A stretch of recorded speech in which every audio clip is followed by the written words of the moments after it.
Hello and welcome to episode 14 of the HamCorp training manual. In this episode, we set up the tungsten processing line, the formic acid loop, and the entire Platline. Today, I want to get tungsten. To do this, I need to make tungstic acid from tungstate dust and hydrochloric acid. This is an EV chem bath recipe, and I've already made an EV chem bath. But the next step of electrolyzing the tungstic acid into tungsten dust needs an EV electrolyzer, and I don't want to make an EV single block electrolyzer. I would rather unlock EV energy hatches and use a multi-block. The only reason I don't use a multi-block for the chem bath is because it's locked to IV. Now, I have taken a look at what I need for the EV energy hatch, and it's really not too bad.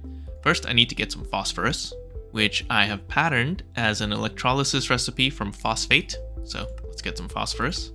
Then I need phosphorus-doped monocrystalline silicon boules. This is the second tier of boule, and this is pretty easy to make. Silicon dust, phosphorus, gallium arsenide, nitrogen. Pretty chill.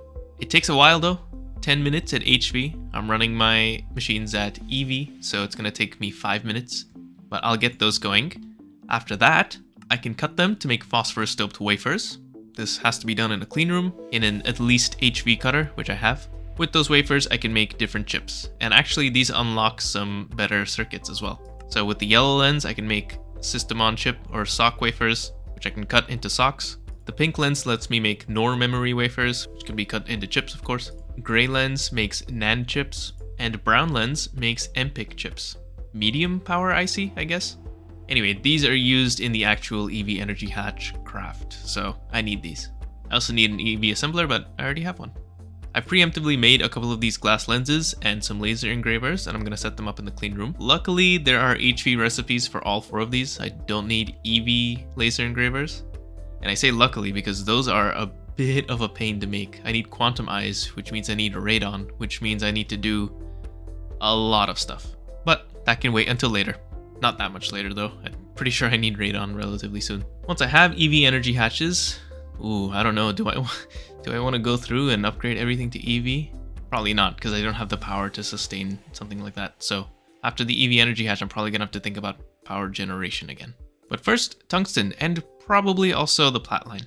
Ah, shit. I didn't notice, but this is an HV cutter, so I actually can't do the cutting recipes for all of these wafers. I have to make a single block EV cutter. That sucks. Oh well. Typically the blade is something that's also a gate, but I think I can make ultimate pretty easily. So it's not really a gate at all. Okay, this looks fine. I'm gonna make one of these.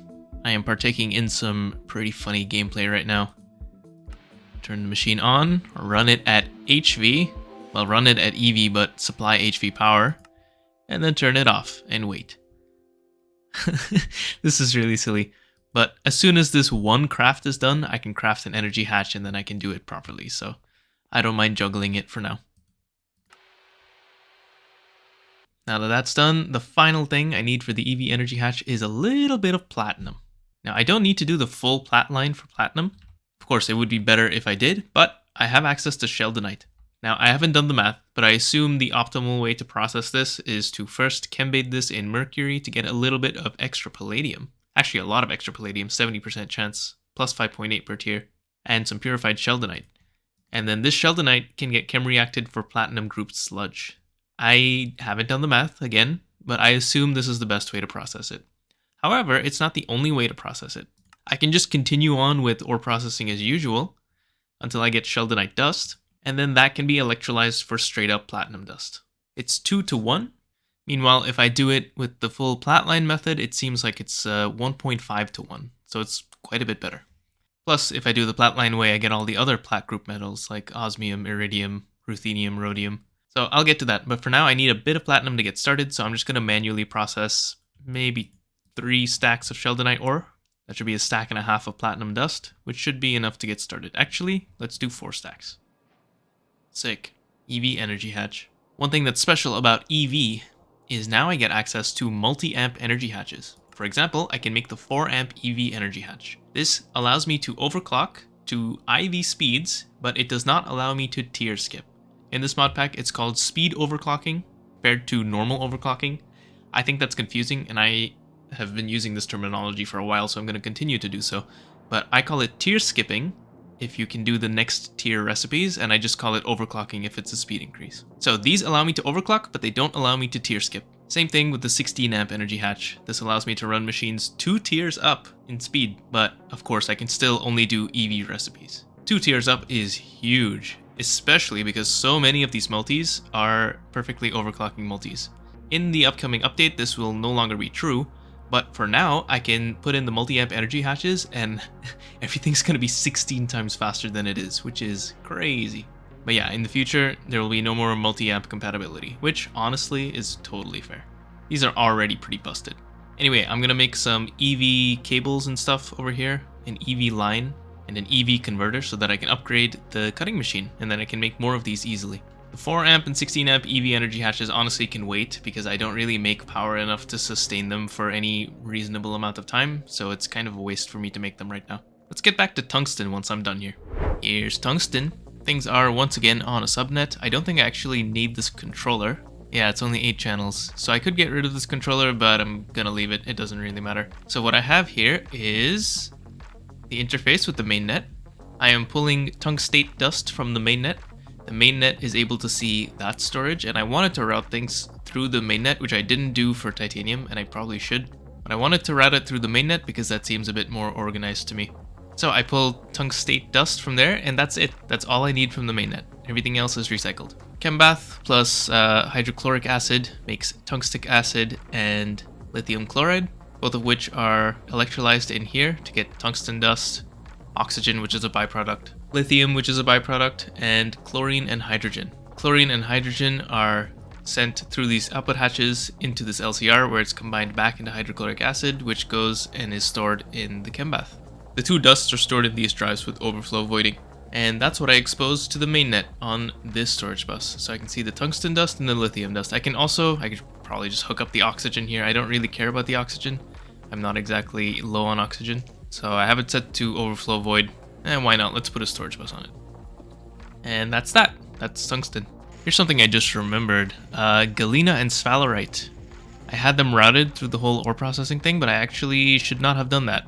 What I should be doing is storing it for later, because I need it to make indium, which is going to be useful in the future.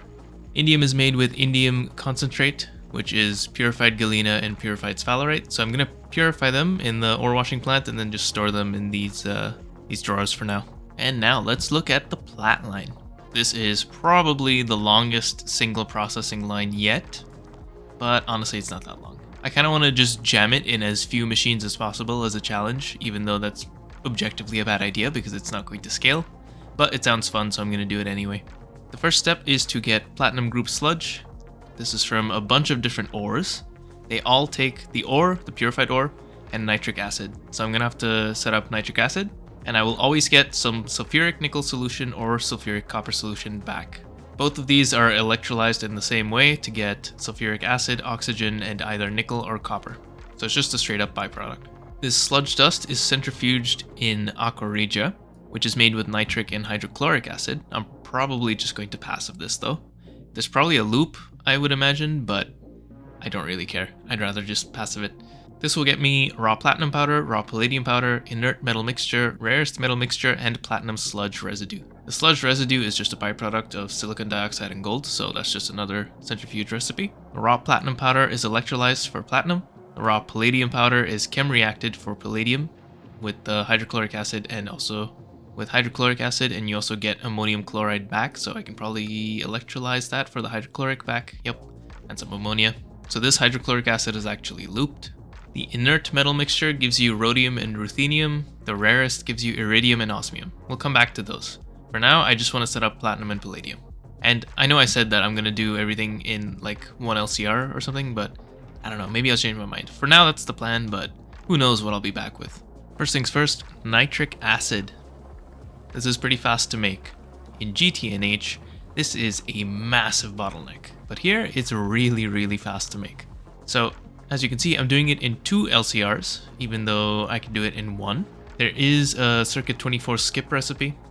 It takes 16 seconds at HV to make 1 bucket, but I found that I can instead do it in 2 steps. This one, using water, oxygen, and nitrogen dioxide, takes less than a second for 2 buckets at HV, but of course I need nitrogen dioxide. Perhaps that's a bottleneck. No, it is not. It's just oxygen and nitrogen. 8 seconds at LV, perfectly overclocked. It's half a second for 1 bucket.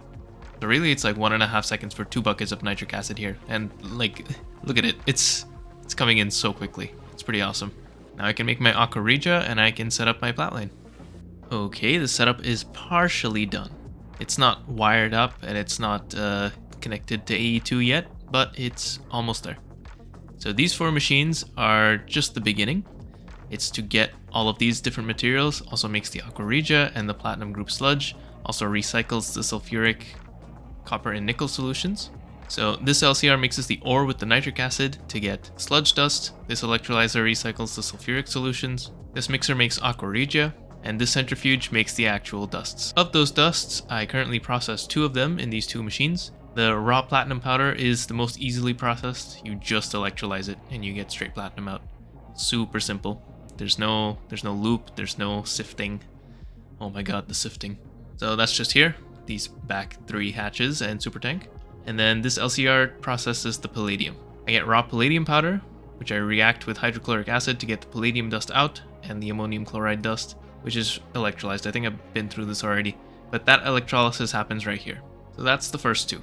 It's really funny that I gain ammonia from doing this. That's crazy. The Platline in GTNH drinks ammonia, constantly drinks ammonia, and ammonia is terrible to make. It's super slow in the LCR. Anyway, that's a different pack. Back to star T.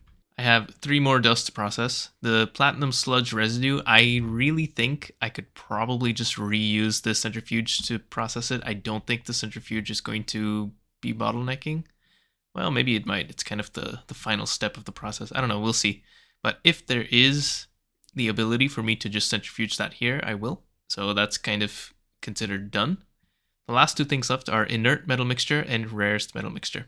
Inert is a 3-step process to fully process. So I react with sulfuric acid.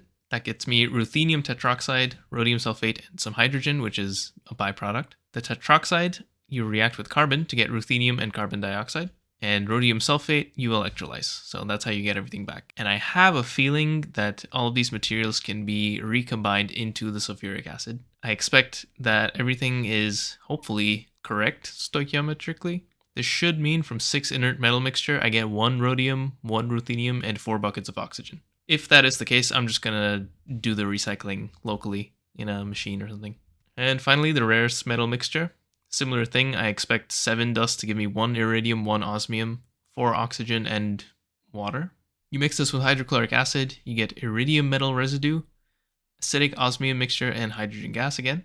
This is an IV recipe, so I'm going to have to double hatch the LCR with EV hatches. The acidic solution is distilled, so I need to make a distillery. This gets me osmium tetroxide, which is reacted with hydrogen to get osmium. Maybe I'll flowchart this out just to get the loops and see if the loops are clean or not. If they're clean, I'll implement them. If they're not, I'll just let AE2 handle it. And finally, iridium metal residue, centrifuge for platinum sludge residue, which we've seen before, the gold and silicon dioxide stuff, and iridium chloride, which plus hydrogen gets you iridium and hydrochloric acid. So cool, I'll be back with that too. Back with the rest of the Platline. It's only 3 more machines. This is pretty short, and I think I could probably condense it down even more if I really wanted. As you can see, there is dead time for some machines. Well, I've started to run out of hydrochloric acid, but that's a separate issue. There's dead time on these machines, and I really think I could put the solution electrolysis in this electrolyzer and it would still not be the bottleneck. From what I can tell, the bottleneck is surprisingly the LCR, because everything perfectly overclocks now, so it's not special anymore. So the LCR step for the osmium/iridium is a bottleneck, and the very first centrifuge step is a bottleneck. Everything else is basically instant. I guess the distillation's a bit slow too, but not really. This is a pretty short Platline. I managed to fit everything into so few machines by a bit of clever routing of stuff. Like, as you can see, all of these are not casings, they're input and output hatches. There's even some like hidden behind these that are input and output hatches, so everything kind of feeds each other. These two, by the way, do so much. They do platinum, they do palladium, they do ruthenium, and they do rhodium. And then over here is iridium and osmium. And still, these two are doing 4 out of the 6 metals, and still they are not the bottleneck. Perfect overclocking is some bullshit. It's so powerful. It's kind of insane. Now, I am not doing very well on hydrogen. In fact, this is really gobbling up my hydrogen. I think the osmium and iridium step actually is net negative on hydrogen. Everything else gets looped, but it needs hydrogen. And I'm not really making hydrogen, like, at all, basically. I get it from electrolyzing excess from my oil processing, which is not keeping up. So instead, I'm gonna add something to my chem area called the formic acid loop. If you play GTNH, you may have heard of the methane loop. This is the same thing, except it's not methane. Methane is actually kind of bad for that in this pack. Formic acid is the solution here. Water plus carbon dioxide, which are very easy to get, in a very fast recipe to make formic acid and oxygen. And then the formic acid, we electrolyze. And we get hydrogen, carbon, and 2 oxygen. 1 carbon and 2 oxygen is conveniently, you guessed it, carbon dioxide. So this basically loops the carbon dioxide, and it converts the water into 1 oxygen and 2 hydrogen. And since everything is perfectly overclocking, the total EU cost is just the sum of all the base amounts, and it's like 6,000 EU or something. For comparison, electrolyzing water for the same thing is 45,000 EU. It's like 7.5 times better to do the formic acid loop, and it's all done in perfectly overclocking machines, which are so busted. They're actually insane, and I cannot believe they currently are compatible with the multi-amp patches. That is insane. Anyway, I'm going to set up the formic acid loop here, and yeah, it's probably just going to blitz a bunch of hydrogen. This is a solved problem, like it's not even a problem. Like I said, total non-problem. Look at this generation rate. This is probably slow. I'm probably being bottlenecked by the size of my hatches. In fact, I'm pretty sure I am. But yup, hydrogen is completely solved. Thank you for watching this episode of the HamCorp Trading Manual. In the next episode, we will, to be honest, I'm not sure. Probably refactor the chemicals area and put down some walls. We'll see. I don't know. See you next time.